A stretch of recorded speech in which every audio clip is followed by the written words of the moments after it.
Hello everyone and welcome back to my channel. In today's video, I'm going to share with you our favorite educational toys for children aged 3 to 5 years old.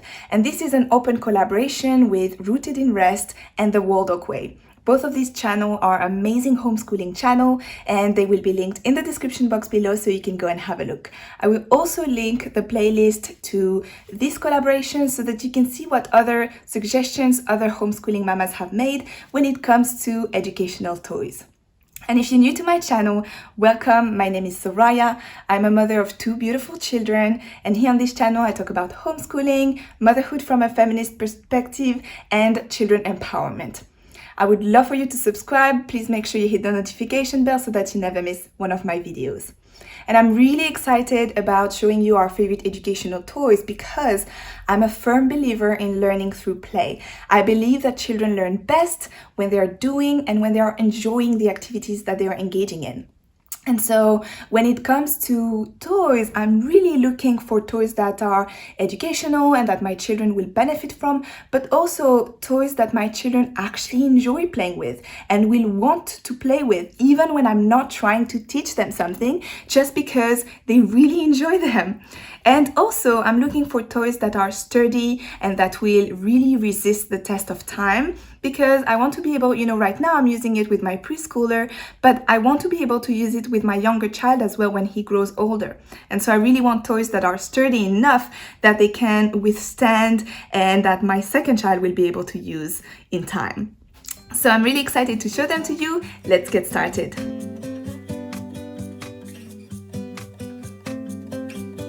So let's get started, and I'm gonna start with math. So when it comes to math, my preschooler, she's really not into numbers that much. She loves reading, and so she's always been really excited about anything that has to do with phonics and reading and tracing letters. But when it comes to number, she really doesn't enjoy it, and so it was really important for me to find a toy that would really get her engaged so that she would learn without even realizing it. And so I have found something that works amazingly for us. This is from the company Learning Resources, and it's the MathLink cubes. Of course, all of the toys I show you today are going to be linked in the description box below. So when you open the packaging, you will find 100 cubes like this that are stackable, of different colors. And you also have some activity cards. They're nice and sturdy. I really like that about them. And also a little instruction leaflet that tells you what card, what skills your child will work on with each of these cards and how to use them, which I found really, really helpful. And my toddler really loves playing with this. And just to give you an idea of what kind of skills your child can work on with this set: patterning and sequencing, sorting and grouping, early addition, number bonds, early subtraction, early multiplication, sharing, shape, size ordering, and measuring. So you can see how this, you can start using your, this toy when your child has just turned 3, and you can, work on grouping the cubes by color, stacking them, working on their fine motor skills, building towers with them. And then as they grow older, you can start working on patterns, which my toddler and I love doing. We love doing this one here.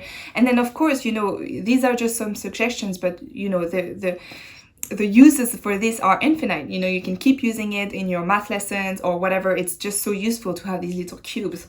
So, and then early additions when they're a bit older. So this toy, I love it because it really grows with your child, and you can start using it at 3, but you're probably still going to find some use for it when your child is 5, even 6 years old. So I highly recommend it. The next toy that we have been loving and that I want to mention, I've already mentioned this in several of my videos, so I don't want to spend too much time talking about it, but it's this Melissa and Doug wooden puzzle where you have to match the letter with the little illustration that starts with that letter.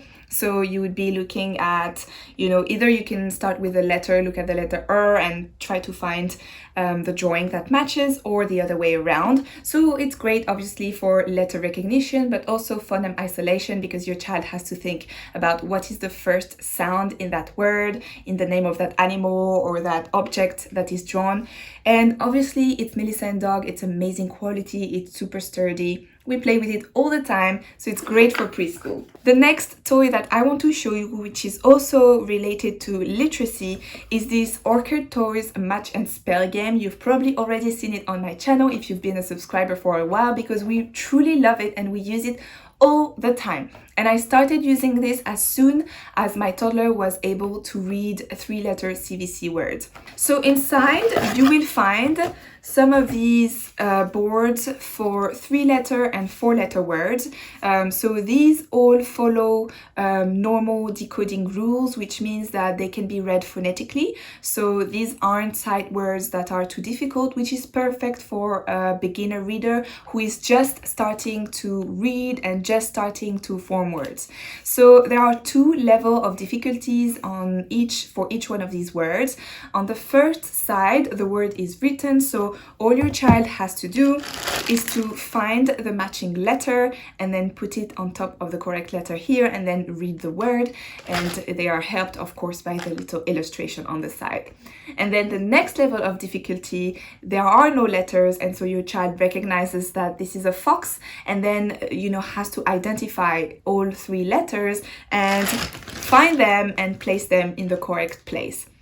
So I highly recommend this game. It's super sturdy. You see, we've been using it over and over again and it still looks completely new because those cards are quite thick and sturdy. So I love that. And there are 12 3-letter words and 8 4-letter words. So I love this game, highly recommend it. So the next 2 toys I want to show you are geared towards social-emotional learning. And if you've been on this channel before, then you know how important social-emotional learning is to me. I think that honestly, this is the most important thing you can teach your child, especially in the early years. And this is so precious for life. Making sure they know how to regulate their emotions, that they have positive coping mechanism when something difficult happens to them, that they have a growth mindset, and that they, use mistakes or failures to learn and grow rather than just give up and feel completely defeated. This is key to helping your child become successful in the future and live a happy, fulfilling life. And so I've actually created a social-emotional learning curriculum, which will be linked in the description box below. It's on my TPT shop. You could go and check it out. But one of the additional resources that I recommend in my curriculum is this card game called Empowerment Cards for Kids. So the cards look like this. So the idea is that you can do 1 or 2 every single day. And you can, the cards are divided in color codes according to these themes. So for example, self-esteem is orange, self-compassion is green, relaxation is blue, etc. So they're all mixed up because we use them quite a bit, but you could either keep them by theme and just pick the color that that corresponds to the theme that you want to be working on that day and just have your child pick a card within that color, or you can just shuffle them all together and have your child randomly pick a card. On the other side, they all look the same.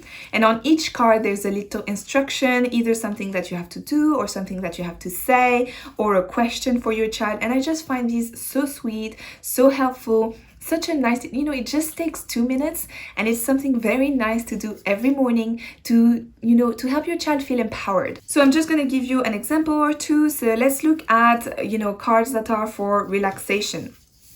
This is one of the cards. Go in the most comfortable position you like to be in. Close your eyes and listen to your breathing. Does it make noise? So this is great. You can do this with a 3-year-old. It's not too difficult. And again, this is really something that grows with your child because it doesn't get old, does it?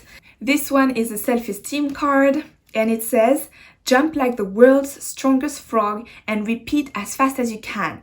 And say, I can, I can, I can. So this is amazing. This is so much fun. You can do this with your child. I really love it. I love the idea of them picking a card randomly and then doing this really quick little activity that just makes them feel energized, empowered, or relaxed if they need to. I just think this is such a great idea and I highly recommend it. I hope you're enjoying the content of this video so far. If you are, please don't forget to give it a big thumbs up and let me know in the comments below, what is your favorite educational toy? What's the toy that your child keeps going back to that you really love having and would recommend to other homeschooling mamas? The next two toys I'm going to show you are great to introduce your child to STEM subjects and more specifically to coding. So the first one I've spoken about on my channel before, so I'm not going to go into too much details, but basically it's the Coding Creators Go Pet. They've got several animals, but we've got the little fox. It says that it's for children aged 4 years plus, but my daughter is 3.5 and she can play with it. She really understands it and she can play really well with it. So honestly, I think from 3.5, your child will probably be able to play with it. And so basically the idea is that you've got this little fox. You don't actually code the robot yet at this stage. She's too young she's not old enough that she would actually be able to code a robot yet, I don't think. But what you do is that you create a path using those puzzle-like pieces, and then when you put the robot on top of the black line, it follows the path that you've created, which means that she's got to think about where she wants the robot to go, what she wants it to do, if she wants it to turn around or turn left or right, and then create this path. And I can actually challenge her, telling her, for example, can you make your robot go into a rectangular path? And then she has to make a rectangle. So she's got to think about it. So it's super educational. It's great. It's really fun. And it's so rewarding when she finishes creating the path. She turns the little robot on. She puts it on the path and it goes and follows exactly what she's wanted him to do. So it's really rewarding. She really loves it. I highly recommend it. The next game to introduce your child to coding, which we really love, is this one. Also by Learning Resources. I love this company, you've probably noticed. And it's the Let's Go Code activity set. And so here there's no actual robot. It's just a game to get your child in the mindset of giving a robot or a computer simple instructions. And so it's a game where your child has to physically move and follow the path that they want to create. So it says here that it's for 5 years plus. My child is 3.5. She can do the very, very basic activities because there are different level of activities inside of this. So she can do the very basic one. But once again, I like that it's a toy that will grow with her. When she's a little bit older, she's going to be able to do some of the more complex activities. So, if your child is 4 or 5 years old, this is great for them. This will work wonderfully. So let me just open it quickly to show you. So inside of the box, we have these foam blocks, which are the actual path that your toddler will create or, follow. So they're different colors. They're pretty sturdy. You've got some different items that you can place on the path to just make it more interesting. My toddler as 3.5 years old doesn't use these yet because it just makes it a little bit too much and too difficult. But if your child is 4, 4.5, 5 years old, they can definitely use these. So, like jumping or, don't go that way, just things that will make the path a little bit more complex and interesting. And then you've got the actual coding cards. And so these corresponds to the instructions that you would give, a computer if you wanted them to follow the path, or the computer or the robot. And so this is great because that way you create a path, with a starting point and an ending point, and then as your toddler follows the path, they can match the coding cards with it. And so this makes the physical path that they are following and that they are creating turn into instruction cards. And so that's where you really go from the idea that you have in your head of what you want the robot or the computer or the machine to do to a simple set of instructions, and then looking in what order you're going to give the simple set of instructions. And I think this is the genius of this game, because I think this is the complex step, isn't it? Like going from, okay, I want my robot to go straight and then left and then turn around, so to knowing how to give this simple set of instructions that are actually effectively going to achieve what you're trying to do. And so I love that your child gets to physically move and follow the path that they want to create and then match it to instruction cards. There's also a little instruction booklet, which is amazing because it gives you ideas of activities that you can do, a path that you can create with different levels of difficulty. And so, of course, my child is starting with the most simple level of the game at the moment because she's still very young. But then I'm really excited to get to the next levels when she grows older. So I love this game and I highly recommend it. The next toy I want to show you is great to increase your child's attention span and really teach them to focus on activity from start to finish. And that's a giant puzzle. My toddler loves puzzles, so we've got loads of them. We've got these giant floor puzzles, we've got the smaller ones, we've got different numbers of pieces. She loves these giant ones, which is why I highly recommend it. She really always wants to do them because they're fun, and also some of the pieces in this puzzle are actually the shape of the animals that are drawn on it, and so she really loves it, and she also ends up playing with the pieces separately. So she loves it, and the reason why this is great to increase your child's focus and attention, I've made a whole video about this, is that, you know, it's an activity that has a clear beginning and an end. And so because of that, your child knows that they have to keep focusing and keep concentrating on this activity until they finish it. And of course, this is a game that's perfectly appropriate for 3 to 6 years old. So they can do this whole puzzle, you know, in an amount of time that is short enough that they can actually concentrate until they finish it. So it's not undoable. They won't get bored before they get to the end of it, but then they still have to keep focusing until they get to the end of it, which is the whole point. It's also great for fine motor skills. It's great for paying attention to details. I really love it, and more importantly, my toddler loves it and really enjoys this activity, so I highly recommend it. Thank you so much for watching today's video. I hope you found it helpful. Please don't forget to subscribe to my channel, turn on the notification bell so that you never miss one of my videos. And I will see you in my next video.